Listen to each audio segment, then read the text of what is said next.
Yeah. So first question I always ask myself is it the assessment piece that needs to be adapted? I think we as teachers want to affect change. We want to be helpful, and sometimes we can get a little quick with this piece. I always think back to like the basic needs piece. Are they hungry? Have they slept? Is their safety being met? Do they feel like they belong in the room? Do they trust you as the teacher? Those pieces need to be met first. Beyond that, is there a shift I can make in my instruction? Can I provide some supports that are going to allow a student to access that same assessment piece, um, relative to the rest of their class? Um, if all those pieces are met and you feel like you need to, in your professional estimation, change up the assessment piece, what I'd say is that the below grade level students, they're going to come to you with that label for all sorts of reasons.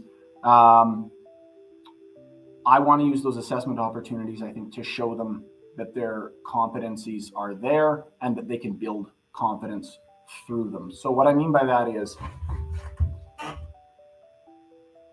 no one is bereft of skill in every way, shape, or form. They all have things we can highlight. And when we're differentiating instruction, we want to do it in a way that preserves the dignity of the kid, particularly as they're older and they're worrying about how they fit in and they recognize the differences.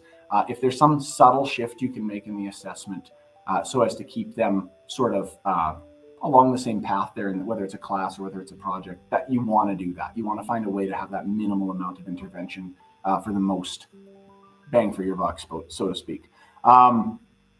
Some of the easiest, most common adaptations I end up using almost exclusively, unless it's a fairly complex case, would be items like the amount of work given or expected. I might change the output style.